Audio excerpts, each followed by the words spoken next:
Ooh, did I touch a nerve on that last podcast about bridging the gap? Some of the comments, if I don't do that, I will never get affection. That's the point. What happens when you step back and let the relationship speak for itself? Welcome back to the Secure Husband Podcast. Bruce Abbott, certified professional coach and founder of SecureHusband.com. There's a good chance if you're listening to this podcast that you feel lonely inside of your relationship. You are starving for affection. You are starving for attention. You are starving for intimacy. You want your wife to initiate sex. You are probably, I'm going to take a guess, probably the anxious attachment spouse with a dismissive, avoidant wife. And that brings a lot of loneliness. The loneliness is when your spouse, your wife, right, she's physically present. She is right there, but she is emotionally unavailable. And we have spun our wheels trying to find ways to reconnect, to be available to the unavailable. And that's where you've probably bridged that gap. You have put the entire weight of the relationship on your shoulders. And you are the one who is searching the podcasts and books. And I talked about this on that last podcast. Again, not trying to fix your partner, although many of us have tried to do that. It's not about learning better communication skills or becoming more attractive or more patient or more masculine or more enlightened or whatever it is going on in your brain. But what happens when you stop bridging the gap? This is what I talked about last time. The question you have to ask yourself is, who is the one keeping this relationship alive every day? Emotionally. I'm not talking about logistics or finances. I talked about this in that last podcast. Who initiates affection? Who initiates sex? Who initiates repair after a conflict? Who's the one who's noticing the distance and carrying that discomfort of unmet needs? And if you're listening to this podcast, there's probably a good chance that answers you. Bridging the gap looks like initiating touch when none of it is coming your way. Initiating intimacy, even though you've been rejected repeatedly. Trying to soften your wife, soften the room, trying to manage the tension in your room, explaining yourself, over-explaining your feelings, and trying to do it carefully as to not piss her off or make her feel that you're too needy or too much. You're so busy reassuring your partner, but you're the one hurting. And you're telling yourself, I have to do all of these things or else nothing will ever happen. Somebody has to be the one making progress in this relationship. And that's the point. That was the point I was trying to make in that last podcast. What happens if you stop doing that? If you have stopped bridging this gap, even briefly in the past, what did you feel? Guilt? Anxiety? Your nervous system going crazy? This sense that you're withholding? A fear of abandonment? Maybe it's this fear that you are being manipulative or passive-aggressive. It can feel terrifying. Sometimes we do that as a reaction. Maybe we withdraw. This isn't about withdrawing or sulking. This is stopping the chase. Again, talked about that last time. And the question that you have to ask yourself when you do these things, when you stop chasing, is what makes my nervous system go crazy inside, is the reason because I'm afraid of discovering what happens in this relationship if I don't put in the effort. It's not about, am I hurting my partner or making my partner mad? It has nothing to do with that. These are not the same thing. See, for especially anxious attachment men, bridging the gap, you're trying to manage the relationship. And when you stop, it doesn't feel like neutrality. It doesn't feel like you're avoiding self-abandonment. It feels like threat. It feels like danger. Because what's likely happening when you do stop chasing? This is where I think some of the confusion comes in. When you stop bridging the gap, there's this assumption that your partner's going to rush towards you to meet you halfway. If you all of a sudden, you've stopped the chase, the assumption is your partner's going to notice, oh, he has stopped the chase, and now she's going to be coming toward you. That's wonderful. It does happen. But where there is so much disconnect, your partner's not usually rushing toward you when you stop bridging that gap. What do you see? Her coping skills. So she flattens emotionally. This is where you see her doing a lot more phone scrolling or quiet moments, less conflict, but also less warmth.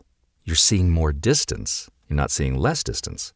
And when you feel that in your nervous system, you're telling yourself, see, I'm making things worse. I panic. But this is where I encourage you to pause, sit with the pain, sit with the discomfort. Ask yourself, is this what was always there without my effort to fill in the gap? In a lot of relationships, stopping the bridge doesn't cause your wife to withdraw and pull further away. It reveals it. She's been doing this the whole time. What happens is your wife has two conflicting truths going on at the same time in her mind. I don't want to lose this relationship, but I don't want to be asked for more. I don't want to be pressured into providing more. Just sit with that for a minute. Ask yourself, have you felt that in your partner? Can you feel that tension? It's not necessarily rejection, but it's resistance to engagement. When that tension exists, what do we see in dismissive avoidant partners? Well, we see that narrowing of their emotional bandwidth. And that's where they withdraw into their routines, their work, their kids. They avoid those emotionally charged moments. They're focusing on tasks. They're focusing on anything that helps them regulate. But does it include you? That's the question. When they regulate, does that work for you? And you eventually get to this point where you can no longer avoid what's truly happening. You're not asking the questions of, can this get better? Can I be more patient? Can I be more masculine? Can therapy fix it? No, none of those questions. The question you ask is, can I tolerate the reality of how my partner regulates when I stop managing the connection? And I'm not talking short term. I'm not talking like for a week or a month. I'm talking about forever, a way of life, the standard MO in your marriage. What does their behavior require me to accept if it never changes? And it looks like I'm dumping on dismissive avoidance lately. This isn't about blame, but it's about reality. It's radical acceptance. It's about compatibility in the relationship. It's asking the question, will this ever change? And can I accept that? Stopping the bridge, it's not punishment. It's not trying to create dread. It's not trying to find a way to make your partner chase. It's not some manipulative tactic or a test or anything like that. Because if you do this hoping for a reaction, you're going to stay stuck. This is about one thing and one thing only, ending your self-abandonment. It's allowing the relationship to show you what it actually is without you propping it up 100% of the time. It's about getting clarity. I had a comment on one of the short videos that said something along the lines of, I don't like this negative tone you're taking lately. I felt positive that I could turn my marriage around, Bruce, but now you make me feel like I need to leave. I'm not saying either one. I'm saying look at your relationship through clear lenses. What does the clarity say to you? This is going to be something that you're going to realize that, wow, this is why all the things I've been trying so hard to do aren't making any difference. You get clarity and you stop self-abandoning. That's why I say again, and I've said it in the last podcast and I've said it before, becoming a secure husband doesn't necessarily mean that you save your marriage.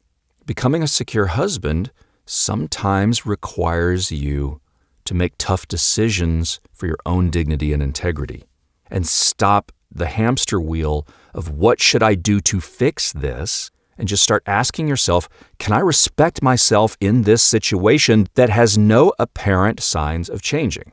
I'm not saying you have to end your marriage, but I am saying you have to question what the reality is and ask yourself, is this fostering self-respect? It's not that you're weak. You're wounded from your childhood, and you are repeating that childhood pattern of trying to earn love. And you're trying to sometimes find closure to a relationship that you were never able to get closure to when you were little. If you had a parent that no matter what, you tried to get affection and attention and love, and it just never happened. And even in adulthood, for whatever reason, you never were able to make that happen. You move into your marriage, you're still looking for that fulfillment. You're looking for that in a partner who does not, just like your parent or caregiver, your wife does not have the capacity to fulfill that. You picked someone as a spouse that mirrors that childhood relationship that you were always working to bridge that gap. The most honest question you can ask yourself right now is, can I truthfully live in this relationship as it exists without doing all the work, without bridging the gap? Can I still be whole? Just sit with that and watch. Stop chasing and watch. The answer will come, and then you can make a decision from that point. I hope that explains bridging the gap a little bit better. If this podcast helped you, would you share it with a friend who you think may need also to hear this? Subscribe if you haven't already. Would you give me a review if you're a regular listener? I love the numbers just keep growing to this podcast. Would you provide a review just to help other men find this and their own healing? And if you need accountability, reach out to me, securehusband.com. Fill out the form for a free 30-minute consultation. Just a conversation to see how one-on-one coaching might help you stay accountable and help stop bridging the gap. And I'll see you on the next Secure Husband podcast. Thanks for listening.